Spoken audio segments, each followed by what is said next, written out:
Ito, unbox tayo ng Rhino 11 5G.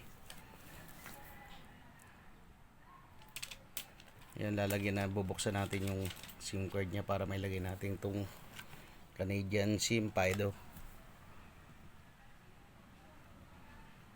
Para pag alis natin, bago yung cellphone.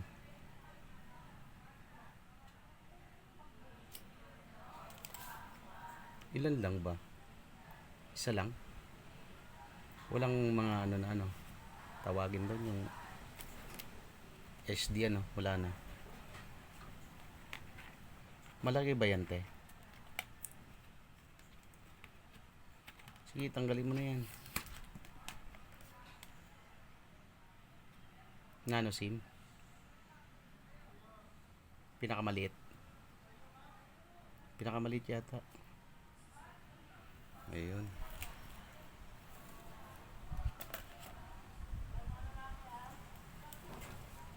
Natatanggal pa to. Oo. Yung pinakamaliit na niya. Yan.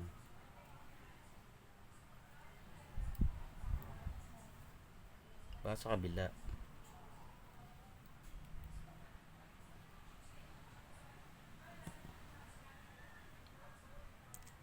Okay. Let's check. Tama nga ba? Paharap siya o ano? Ayun. Try mo nga siyang ano, 08. Try mo nga siyang back mo back. Activate mo nga yung SIM card.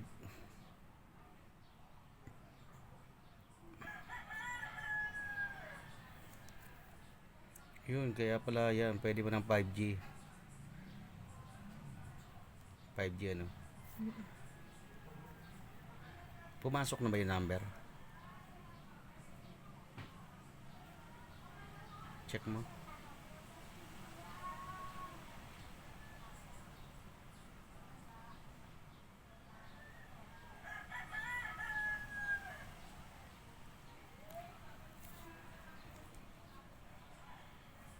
Yan, nag-aayos na tayo ng SIM card para oras na makarating na tayo roon sa Canada, wala na tayong problema sa mga employer natin kung tatawagan. Activate mo yung ano, try lang natin kung ma-activate. Walang nakalagay. Wala pa ano, Kasi doon pa yun. baka doon pa. At least na try natin na dito pa lang sa Pilipinas. Pero kung alam ko parang ano, pwede siya.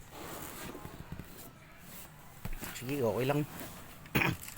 Try mo nga itong bagong casing niya. Lagay dyan.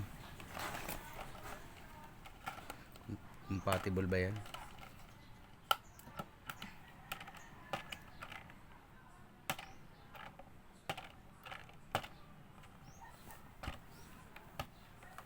Yan, ready na yung passport natin. Galing BFS. Ito, BFS Global Passport.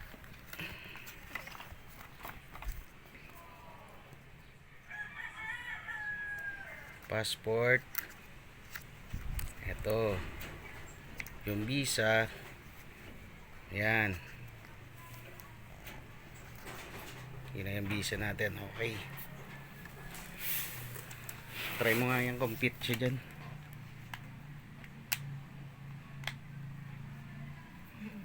Ito.